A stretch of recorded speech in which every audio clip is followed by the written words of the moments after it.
안녕하세요. 저는 올해 32살 여자입니다. 이혼한 지도 벌써 1년이 훌쩍 넘어가네요. 이미 다 지나간 이야기 꺼낸다고 달라지는 게 뭐가 있겠냐만 다들 이렇게 자기 사연들 나누시는데 저도 못할 게 뭐 있겠나 싶어서 이렇게 제 이야기 한번 해보려고 찾아왔습니다. 이혼한 게 자랑은 아닌 거 알지만은 늘 이렇게라도 한번 속 시원하게 제 이야기를 터놓을 곳이 있었으면 좋겠다 싶었습니다. 자초지종은 저희 부모님만 알고 계시지 제가 어떻게 왜 이혼하게 되었는지 솔직히 그 누구에게도 한번 제대로 털어놓은 적이 없었거든요. 친구들한테도 그냥 성격 차이로 이혼했다고만 했지 괜히 뒤에서 저에 대한 이상한 이야기가 돈다면 그건 그것대로 싫기도 했고요. 그렇게 저희 이혼은 사실상 저만 아는 저 혼자만의 이야기였지만 언젠가부터 혼자 속에만 담아두는 게 능사는 아니라는 생각이 들기 시작했어요. 그동안 마음고생은 마음고생대로 엄청나게 했으면서 어디 가서 위로다운 위로도 못 받아봤거든요. 물론 모든 분들이 저를 위로해 주시는 게 아니라 손가락질 할 수도 있는 이야기겠지만 그래도 이렇게 털어놓으면 조금이나마 제 마음이 편해지지 않을까 하는 생각이 들어 이렇게 제 이야기를 적어서 보내게 되었습니다. 남편은 오지랖 넓은 학교 선배에게 처음 소개를 받게 되었어요. 그 선배는 마치 자기가 마담뚜라도 되는 것 마냥 주변에 자리 잡고 잘 지내고 있는데 혼자 지내는 사람들만 보면 어떻게 이어주지 못해서 가만히 있지를 못하는 성격이었죠. 아무튼 그 선배가 정말 오랜만에 저한테 연락을 해와서는 반갑게 친한 척을 하기 시작했습니다. 학교 다닐 때 이후로 거의 연락이 끊어지다시피 했던 사람인데 어디서 들었는지 너 무슨 회사 다니고 있는 거 맞지 하면서 저한테 이것저것 확인을 하기 시작했어요. 회사는 언제부터 다녔는지, 부서는 무슨 부서인지 하는 이야기들까지요. 처음에 회사 이야기 꺼내면서 거기 다니냐고 물었을 때만 해도 저는 선배가 혹시 저랑 같은 직장 다니는 사람들 중에 누구 아는 사람이 있어서 저든 그 사람이든 간에 아는 척, 친한 척 하려고 그러나 보다 하고 단순하게 생각했거든요. 그런데 질문이 조금 사적인 질문까지 이어지고 하길래 왜 그런 걸 물어보나 싶었습니다. 그런데 아니나 다를까 난데없이 저한테 혹시 연애 중이냐 아니면 따로 만나는 사람이 있느냐 그런 것까지 묻기 시작했어요. 그때 이 선배가 저한테 이렇게 친한 척하면서 이것저것 물어보는 게 누구를 아느냐고 물어보려는 게 아니고 저한테 누군가를 소개시켜주려고 저러는 거라는 걸 눈치챌 수 있었습니다. 아니나 다를까 남편에 대한 이야기를 저한테 꺼내왔지요. 자기가 아는 사람 통해서 알게 된 사람인데 조건도 좋고 정말 괜찮은 사람처럼 보이는데 아직도 혼자더라 하면서 그 사람을 제가 꼭 만나봤으면 좋겠다나요. 그런데 마침 그때쯤 저도 이제 나이가 나이인데 결혼 생각도 해야 하지 않나. 그런데 남자라고는 회사에서 만나는 직장 동료들 뿐인데 어디 가서 사람을 찾아야 하나. 뭐 그런 생각을 하고 있던 시기였거든요. 운명적인 만남이 아니고서야 어차피 누군가를 통해서 만나야 할 텐데 암만 생사도 모르고 지내다가 오랜만에 연락 온 선배였다고 할지라도 그게 문제될 게 있나 싶어서 겸사겸사 남편을 만나보기로 했지요. 남편에 대한 첫 인상은 다른 것보다 사람이 참 순해 보인다는 거였어요. 성격도 서글서글하니 모난 곳 하나 없었고 사람이 성격이 좋다는 말이 딱 이런 사람을 두고 하는가 보다 이해가 될 만큼 괜찮아 보였습니다. 당연히 소개팅이 끝난 이후로도 몇 번을 더 만났고 그렇게 저희는 연애를 시작하게 되었습니다. 그렇게 1년 반 정도를 더 연애하다가 결혼까지 하게 되었지요. 하지만 제가 완전 사람을 잘못 봤던 겁니다. 남편뿐만 아니라 남편의 가족들까지도요. 결혼을 결심할 때 시어머니가 안 계시다는 건 전혀 고려 대상이 아니었습니다. 남편의 어머니가 남편 어릴 적에 아버님과 이혼을 했다고 들었거든요. 시어머니하고 어쩌다가 이혼을 하게 되었는지 제가 따로 물어본 적은 없는데 대충 젊었을 때 일에만 매달리다 보니 집에 좀 소홀했다. 그로 인해 집사람이 힘들어했고 그렇게 이혼을 하게 되었다. 라고만 간략한 설명을 들었어요. 그때까지만 해도 저는 시아버지가 그렇게 크게 잘못하신 건 아니구나 하는 생각을 했었습니다. 자초지종을 들어보니 아버님께서 가장의 역할을 하느라 집안일을 신경 쓰지 못하셨던 것 같은데 그걸 가지고 이혼을 했다고 하니 솔직히 배불러 낳은 자식을 일하느라 정신없는 남편에게 떠넘기고 떠난 시어머니가 잘못했으면 잘못했지 시아버지가 잘못하셨다고는 그렇게 생각조차 하지 않았어요. 아버님은 이름은 처음 들어보는 회사긴 하지만 특유의 성실함과 부침성으로 영업사원으로는 최초로 회사에서 임원 타이틀을 달이 썼다고까지 합니다. 영업일을 하셨다니 집안일에 소홀하실 수 없으셨겠구나 생각했고, 임원까지 달았다고 하니 실력도 좋고 회사를 위해 엄청 노력도 하셨구나 싶었기도 하고요. 그런데 저희가 결혼식을 올리고 얼마 지나지 않았을 때 일이었습니다. 뜬금없이 시아버지로부터 전화 한 통을 받게 되었어요. 원래 자기가 이렇게 미리 언질도 없이 전화하는 사람이라며 저를 안심부터 시켜주셨죠. 저한테 전화했던 이유가 다른 게 아니고 저희 결혼식 할 때 비용이 얼마나 들었는지 한번 물어보고 싶어서 전화하셨다는 거예요. 얼마나 썼냐고 잔소리하려고 그런 건 아니고 저희 결혼식이 너무 인상 깊고 좋았다고요. 그리고 있으면 결혼식 날 비디오 찍은 것도 같이 보내달라고 하시더라고요. 저는 그래서 그게 혹시 아는 분 누구한테 아들내외 결혼하는 거 보여드리려고 하시는 건가 싶었어요. 결혼식 영상도 같이 달라고 이야기를 꺼내셨던 걸로 봐서 혹시나 이혼해서 갈라선 남편의 어머님께 아들 결혼하는 모습 보여드리고 싶어서 그러시는 걸 수도 있겠다 싶었죠. 결혼 비용 이야기를 굳이 꺼내신 이유는 뭐 그렇게 어머님한테 우리 결혼하는 거 보여드리고 자식 결혼하는데 땡전 한 푼 안 쓸 거냐며 뭐라도 받아다 주시려고 그러나 그렇게 생각했죠. 물론 제가 너무 앞서 나간 거였습니다. 어디에 필요한지는 따로 말을 안 해주셨는데 그로부터 몇 주 정도 지나서 왜 아버님이 굳이 그런 것들을 물어보셨는지 알게 되었지요. 그날은 난데없이 시아버지가 저희를 집으로 부르셨던 어느 날이었습니다. 다른 건 몰라도 평소에는 가족들끼리 모이는 일이 있거나 시댁에 가야 할 일이 있으면 미리미리 저희 시간 물어보고 약속부터 잡는 분이었는데 그런 식으로 갑작스레 집에 오라고 하는 게 무슨 일이 있는 건가 싶었죠. 남편도 무슨 일로 저희를 부르시는지 모르는 눈치였어요.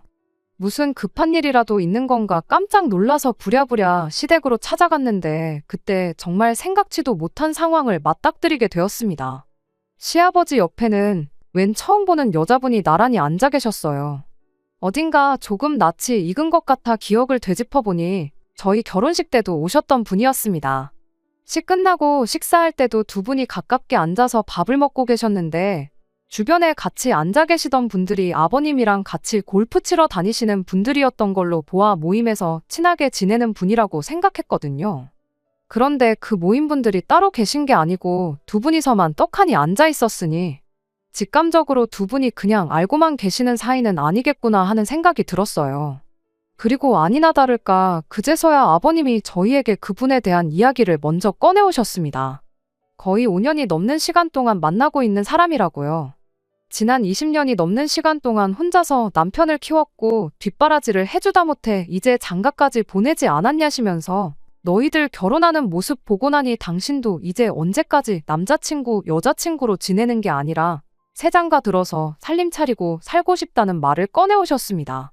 새 출발을 하고 싶다는 소리셨지요. 저야 뭐 이제 이 집의 식구가 된 건데 해라 하지 말라 할 상황이 못 되었죠.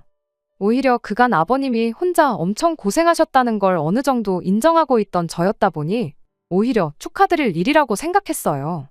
하지만 중요한 건 제 의사보다야 남편 의사가 가장 중요한 게 아닌가 싶었습니다. 그런데 남편 표정이 웃고는 있지만 썩 박지하는 게 이 상황을 못마땅해 하고 있다는 걸 안 봐도 느낄 정도였어요.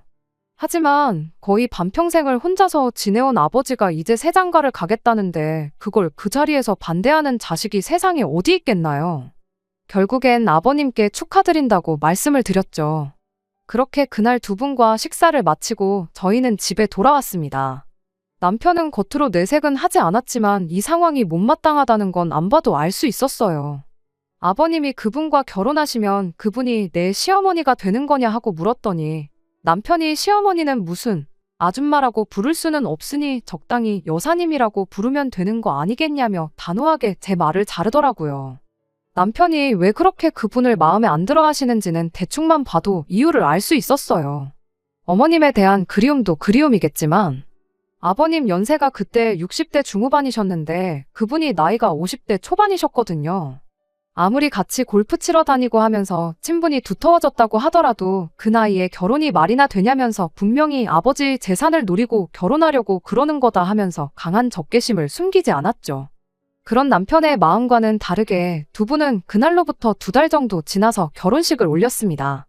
결혼식이라고 뭐 거창하게 한 건 아니고 친척분들하고 가까운 사람들만 불러서 조촐하게 식을 올리긴 했는데 아버님이 어째서 저한테 저희 결혼식 비용에 대해 물어봤는지 청첩장을 받고 나서야 알게 되었어요.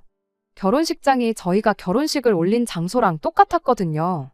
제가 결혼식 준비하면서 엑셀로 정말 처음부터 끝까지 싹 정리해 놓은 걸 그대로 보내드렸는데 청첩장 디자인부터 시작해서 하나도 빠짐없이 제가 보내드린 그대로 준비를 하셨던 거예요.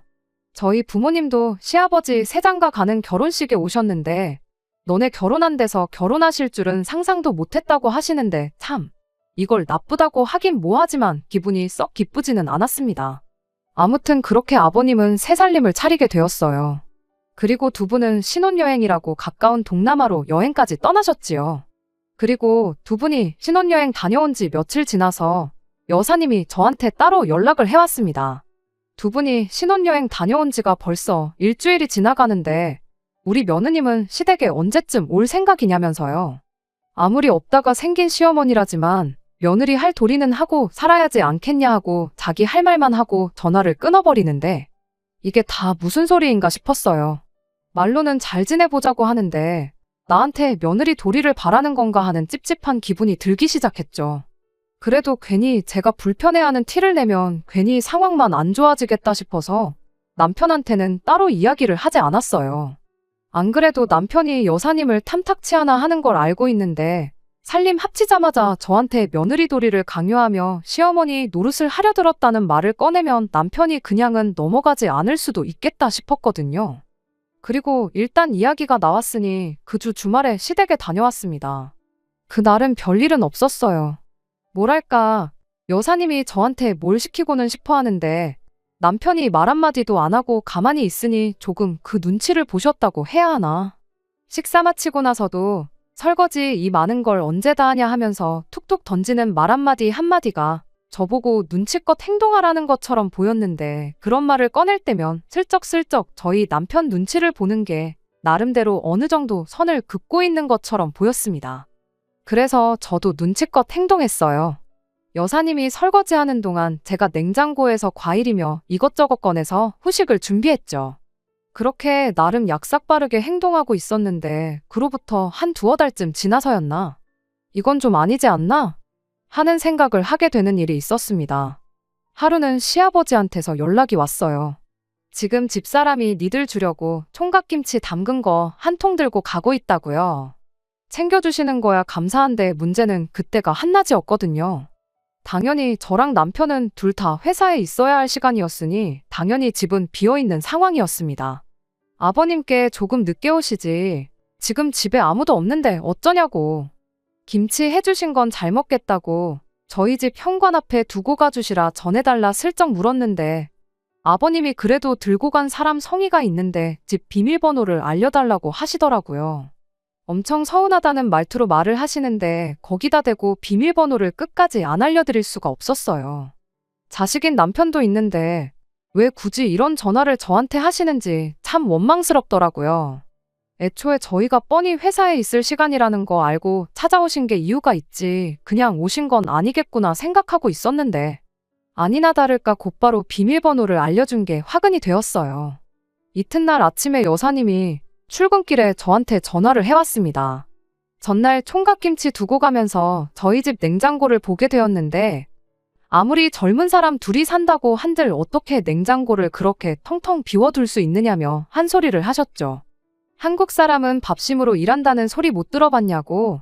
특히 우리 아드님 밖에 나가서 일하려면 고생일 텐데 너무 부실하게 먹이는 거 아니냐고. 그건 시어머니로서 두고 볼 수가 없다는 겁니다. 그리고는 어제처럼 김치같이 손 많이 가는 음식들은 당신이 가져다 줄 테니 저는 앞으로 남편 밥상에 국이나 찌개 하나 못해도 반찬은 너다섯 가지 해서 식사를 챙겨주면 좋겠다는 소리를 하더라고요. 통화하는 내내 정말 어이가 없고 황당했어요. 애초에 하기로 했던 대로 김치만 두고 가셨으면 아무 일도 없는 건데 굳이 저희 집 냉장고까지 뒤져보면서 분란을 조장하는 건가 싶었거든요.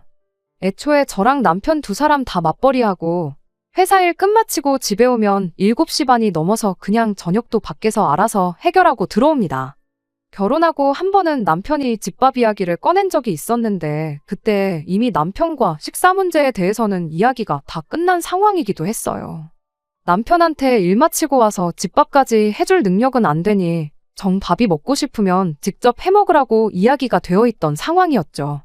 제가 만약 남편한테 생활비를 타서 살고 있는 전업주부라면 여사님 말대로 매 끼니마다 임금님 수라상까지는 아니어도 국찌개 하나에 반찬 대여섯 개 정도는 해줄 수 있습니다만 맞벌이를 하는 이상 아쉬운 사람이 하는 게 당연한 거 아니겠나요? 남편도 그렇게 하겠다고 했고 저희는 아무 문제가 없는데 왜 여사님이 부탁도 안 했는데 나서서 이렇게 일을 키우는 건가 싶었어요. 뭐 거기서만 알겠다고 대답했지 시키는 대로 할 생각은 없었습니다. 대충 반찬 가게에서 반찬 몇 가지 사와서 냉장고에 채워놓았어요. 안 먹으면 안 먹는 대로 버려야 하긴 했는데 이따금씩 남편이 퇴근이 일찍인 날이 있어서 두면 알아서 꺼내 먹겠거니 하고 말았습니다. 하지만 여사님의 시어미질은 거기서 끝이 아니었어요. 며칠 지나서 또 여사님한테 연락을 받게 되었습니다. 이번에도 제가 회사에 있을 때 걸려온 전화였고 그냥 한 게 아니고 또 저희 집을 한 바퀴 순찰하고 했던 전화였어요. 이번엔 저희 집 옷장을 뒤져봤나 보더라고요. 우리 아드님 입고 다니는 옷이 많이 낡았다질 않나? 와이셔츠를 보니 꼬깃꼬깃한 게 다림질 같은 거 안 해주냐 하면서요.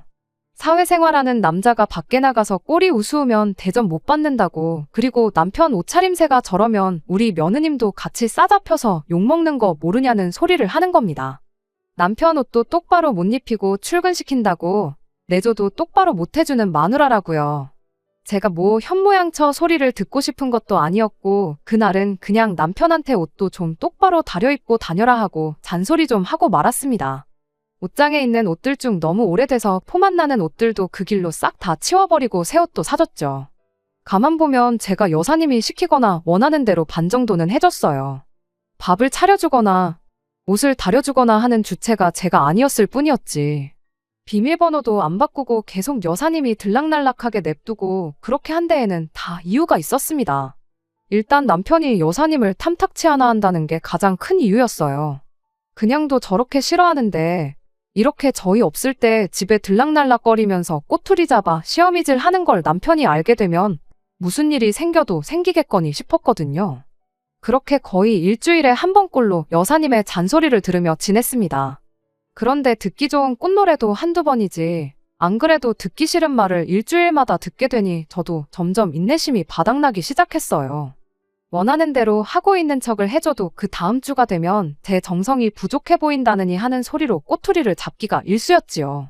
그렇게 제가 반년 정도를 혼자 견디고 있다가 이제는 도저히 안 되겠다 싶어서 남편한테 이 이야기를 꺼냈습니다.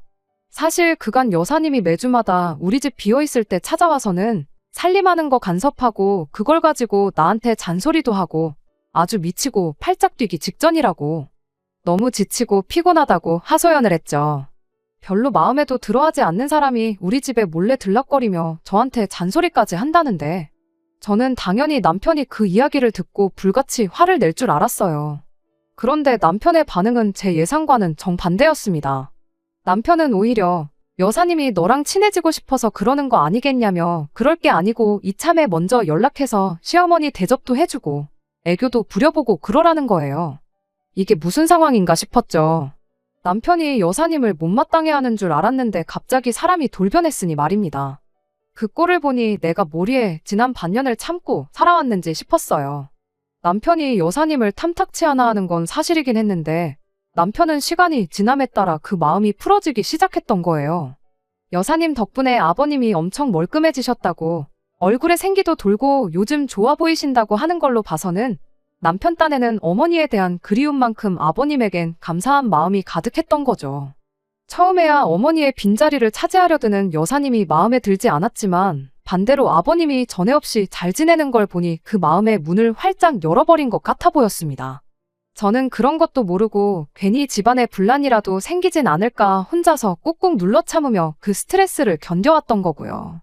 진작에 말했으면 상황이 달랐을까 싶은 후회도 있었지만 어쨌든 이젠 남편도 별로 도움이 안 되는 걸 알았고 저도 그냥 당하고 지내지는 말아야겠다 그렇게 마음을 고쳐먹었습니다. 그래도 그 후로 몇 주간은 제 나름대로 그때그때 상황에 맞춰서 잘 넘기고 있다고 생각했거든요. 말도 안 되는 다림질이나 오첩반상 이야기 같은 건 확실히 싫다고 거절하고 대신 저희가 알아서 현명하게 잘하고 있다 설명을 드리는 식으로 말이에요. 그리고 앞에선 그렇게 하겠다 하고 뒤에선 그냥 원래 하던 대로 하는 식으로 나름 현명하게 넘기고 있다 생각했습니다. 하지만 그런 저희 노력에도 불구하고 여사님하고 한바탕 하게 되는 사건이 일어나게 되었어요.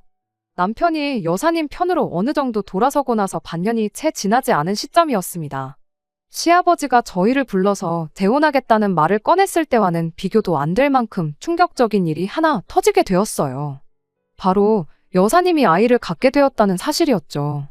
아버님도 참 대단하신 게 남편한테 칠순 때 집사람하고 둘이 해외여행이나 보내달라 그런 이야기를 하고 계시는 와중에 저한테 생각지도 못한 도련님을 선물해 주실 줄은 몰랐습니다. 50대 초반에 아이를 가진 여사님도 참 대단하다 싶었고요. 그래도 한편으론 이제 아이 돌보고 그러시려면 괜히 쓸데없이 우리 집 찾아와서 꼬투리 잡고 잔소리하고 그런 문제는 사라지겠구나 생각했어요. 다른 것보다 그것만큼은 환영할 일이라고 생각했지요. 그리고 그때쯤부터 여사님이라는 호칭 대신 어머니, 시어머니라 불리기를 원하셨어요. 이제 한 핏줄인 자식도 낳게 되었는데 아이한테 여사님이라고 불리는 모습을 보여주고 싶지 않다는 게 이유였지요. 아버님도 그때부터는 이제 여사님을 어머님이라고 불러달라 하셨고요. 호칭이야 저한테 크게 중요한 건 아니었으니 어려울 건 없었습니다. 남편 또한 일이 이렇게 된 거 여사님을 새어머니로 받아들이기로 한 것처럼 보였고요. 그때부터 여사님은 저희에게 시어머니, 새어머니가 되었습니다. 거기까지는 솔직히 문제라고 할 것도 없었어요. 보아하니 남편은 이미 여사님에게 마음의 문을 활짝 열은 것 같아 보였지만 저는 아니었거든요. 물론 여사님의 입장을 아예 이해 못하겠던 건 아니었습니다. 이미 아버님과 결혼까지 했지만 시아버지에게 있어서 하나뿐인 자식인 남편이 여사님을 인정해야 비로소 진짜 한 가족이 된다고 생각했겠죠. 하지만 그 과정에서 지난 몇 달 동안 남편 마음을 얻겠다고 저한테 시어머니 노릇하면서 호달구던 거 생각하면 호칭 하나 바뀌었다고 해서 여사님이 제 마음속에 진짜 시어머니가 될 수는 없었지만 말입니다. 아무튼 진짜 문제는 그 이후에 벌어지게 되었습니다. 난데없이 남편이 우리도 이세 계획을 조금 서두르는 편이 좋지 않겠냐는 이야기를 꺼내왔거든요. 저나 남편 벌이도 좋은 편이지만 솔직히 아버님의 경제력 덕분에 저희가 금전적으로는 모자란 게 없다 보니 딱히 자녀 계획을 미뤄야 할 이유는 없었습니다. 다만 제가 저 스스로 전업주부의 삶을 사는 것보다 경력을 쌓으며 제가 하고 싶은 일 하는 삶을 바랬었고 그러기 위해서는 회사 내에서 어느 정도 자리를 잡는 게 급선무였다 보니 자녀 계획을 최대한 미루는 게 저한테는 이득이었어요. 이 부분에 대해서는 남편도 결혼 전부터 합의를 했던 부분인데 갑자기 저렇게 말을 바꾸니 무척이나 당황스러웠지요. 그래서 남편한테 왜 갑자기 아이를 갖자고 하는 거냐고 이유를 물어봤습니다. 남편이 그러더군요. 이제 동생도 태어나는데 우리도 빨리 아이를 가져야 여러모로 이득 보는 게 많지 않겠냐고요. 이득이라니 무슨 이득을 본다는 거냐 물었는데 남편이 대답하기를 그래도 우리 아이가 동생하고 비슷한 시기에 태어나야 어머니한테 아이 맡기고 그러는 게 수월하지 않겠냐고 하더라고요. 말인즉슨 우리 아이가 태어나면 여사님한테 아이를 맡길 수 있지 않느냐는 소리였습니다. 아이 키울 때 가장 힘든 게 갓난아이를 키울 때일 텐데 우리가 최대한 빨리 아이를 가져야지 여사님이 아이 돌보는데 몸이 덜 힘들지 않겠냐는 말이었죠. 틀린 말은 아니지만 애초에 저희가 결혼 전부터 세워놓은 계획이 있지 않냐. 이미 아이가 태어나고 나서 나는 딱 3개월만 육아휴직을 하고 복직을 할 생각이었고 그 이후에는 돌보미분을 고용해서 아이를 돌볼 계획 아니었냐. 굳이 자녀 계획까지 수정해가며 아이를 여사님한테 맡길 이유가 뭐가 있냐고 남편한테 다시 되물었어요. 그랬더니 남편이 아무리 그래도 돌보미분이 가족만큼 우리 아이를 챙겨주겠냐. 뭐 그런 소리를 하더라고요. 그렇게 진짜 어머니 자리를 꿰찬 여자라고 적개심을 가질 때는 언제고 이제는 아예 진짜 어머니 대접을 하는데 솔직히 웃기지도 않았어요. 말 맞다나 여사님 또한 불과 몇 달 전까지만 해도 존재조차 몰랐던 생판 남이나 똑같은 거 아니겠나요?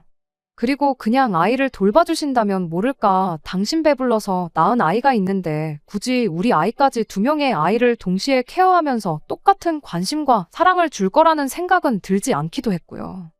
그래서 우리가 꼭 어머님한테 아이를 맡겨야 할 이유도 없는 것 같고, 어차피 퇴근하고 나서는 우리가 아이를 직접 돌보게 될 텐데, 안 그래도 이르고 늦은 출퇴근 시간에 시댁까지 오며 가며 하면서 아이를 맡기고 데려오고 하면서 시간을 낭비하고 싶지 않다고 거절을 했습니다. 옳고 그름을 따지자는 건 아니었어요. 굳이 돌보미분까지 고용해서 달마다 큰돈 쓰느니 여사님한테 맡기는 게 이득이라는 남편 말도 일리가 있었고, 오며 가며 몸만 더 피곤하게 시댁에다 아이 맡기고 데려오고 하는 시간에 돌보미분 쓰고 퇴근하고 나서는 엄마 노릇 제대로 하고 싶다는 제 말도 틀린 말은 아니었으니까요. 하지만 서로의 의견이 확실히 다르다 보니 결국 의견 대립이 생기게 되었고, 그 때문에 남편과는 매일같이 말다툼을 하게 되었습니다. 그런데 언젠가부터 고집을 꺾지 않고 저렇게 나오는 남편을 보니 혹시나 싶은 뭔가 안 좋은 느낌이 들기 시작했습니다. 결혼 전부터 세워놓은 인생 계획을 뒤집어 엎으면서까지 이렇게 매일같이 부부싸움을 해대면서까지 아이를 가져야 한다는 게 뭔가 안 좋은 촉이 들었다고나 할까요? 누가 보면 제가 피해망상이다 하실 분들도 계시겠지만 보통 안 좋은 예감은 틀리는 법이 거의 없다 보니 저도 다른 수를 쓸 수밖에 없었어요. 무엇보다 저렇게 아이를 아버님네랑 비슷한 시기에 갖자고 하는 데 있어서 무슨 꿍꿍이가 있어도 있겠다는 그 생각을 확인부터 해봐야겠다는 생각이 들었습니다. 방법이 잘못되었다고 생각하긴 합니다만 결국엔 그 때문에 남편이며 시아버지, 여사님의 계획까지 한 번에 알게 되었고, 그렇게 결국 제가 이 집에서 가족이 아니라 거의 식모 대접을 받고 있다는 사실을 알게 되면서 이혼을 결정하게 되었습니다. 제 직장 동료 중에 마침 아이를 갖게 된 사람이 한 명 있었어요. 이상한 부탁인 건 알지만 테스터기를 하나 얻고 싶다는 부탁을 했습니다. 그렇게 임신을 했다는 테스터기를 하나 얻게 되었어요. 그리고 그 길로 남편에게 아이가 생겼다고 거짓말을 했습니다. 남편은 아이가 생겼다는 그 말에 엄청 기뻐하는 모습이었어요. 애가 참 효자라고, 덕분에 엄마 아빠도 그만 싸우게 되었고 할머니도 편해질 테고 할아버지도 좋아하지 않겠냐면서 복덩이도 이런 복덩이가 없다는 소리를 하더라고요. 이 모든 게 거짓말이었으니 솔직히 한편으로는 마음이 무겁긴 했습니다. 솔직히 제 예상이 틀렸다면 그 이후에 벌어질 일에 대해서는 생각하지 않았었거든요. 무슨 말로든 변명을 하거나 아니면 납작 엎드려 사죄하거나 했을 테지만 그래도 부서진 신뢰는 주워 담을 수 없겠구나 싶었죠. 아무튼 남편은 곧바로 시댁에 이 사실을 알렸고, 그 다음날 시아버지가 축하해주고 싶으니 둘 다 퇴근하고 시댁으로 좀 오라고 바로 말을 꺼내셨지요. 혹시나 그 상황에 병원 가서 제대로 검사 받아오라는 말이 나올까봐 긴장이 되긴 했습니다만 성질 급한 아버님 성격을 알고 있었다 보니 여기까지 전부 제 예상대로 흘러갔습니다. 그리고 그 다음날 시댁에 방문했을 때 남편이 왜 그렇게 아이를 갖자고 노래를 불러댔는지 그 진짜 이유를 알게 되었어요. 아버님이 대뜸 저한테 이제 아이가 생겼으면 몸조리를 해야 하지 않겠냐며 당장 회사를 그만두는 게 어떻겠냐는 말을 꺼내왔거든요. 거기서 끝이 아니라 회사를 그만두고 일단 저는 간단하게 짐 챙겨서 시댁에 들어와 살라는 말까지 꺼냈어요. 이유가 뭐인지는 물어볼 것도 없었습니다. 말이 제 몸 걱정이지 그날 시아버지가 저한테 요구해온 건 시댁 들어와 지내면서 여사님 임신 수발 좀 들어달라는 소리나 마찬가지였으니까요. 저야 젊으니까 아이를 가진 상태에서 몸 좀 고생한다고 무슨 일 생기지 않을 테지만 여사님은 나이가 있으니 자칫 잘못했다간 아이한테 문제가 생길 수도 있지 않냐는 이유였습니다. 그리고 둘이 썩 친해 보이지도 않는데 이참에 한 집에 같이 살면서 친해지면 좋지 않겠냐는 소리도 빼먹지 않으셨지요. 그래야 비로소 진정한 한 가족으로 거듭나지 않겠다나요? 저는 무조건 싫다고, 그렇게 할 생각 없다고 했습니다.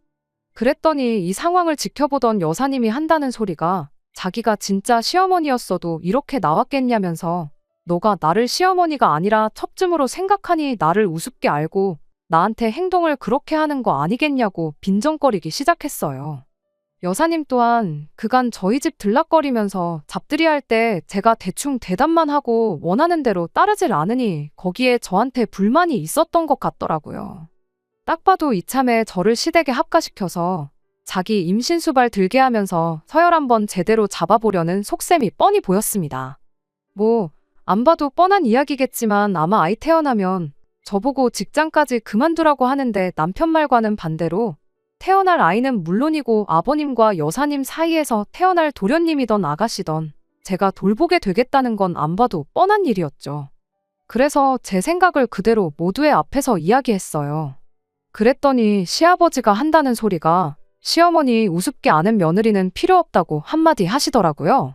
그런데 그 와중에 옆에서 남편이 거들기를 새어머니 말이 맞다고.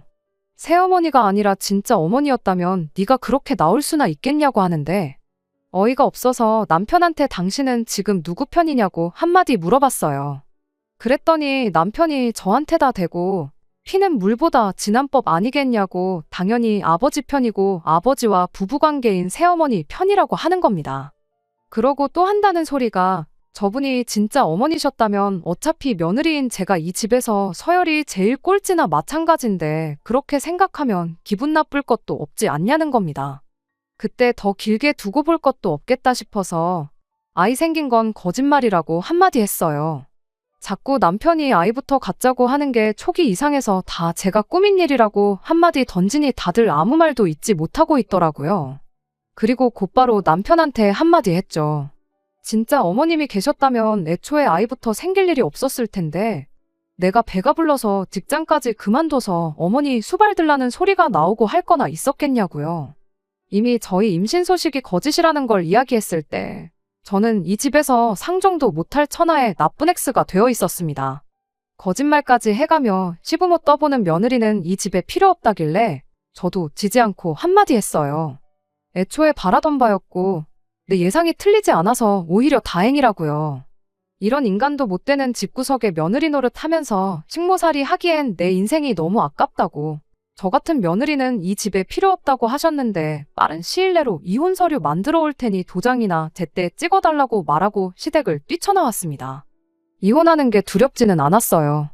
애초에 어느 정도 마음의 준비를 했던 상황이기도 하고 저런 집구석에서 여사님 밑으로 여자고 남자고 누구 하나 태어나면 결국 저쪽은 저쪽대로 가족이 하나 더 생겼다고 똘똘 뭉칠 테고 저는 저 혼자서 겉도는 고달픈 신세가 되는 건 불보듯 뻔한 상황이었으니 말이에요.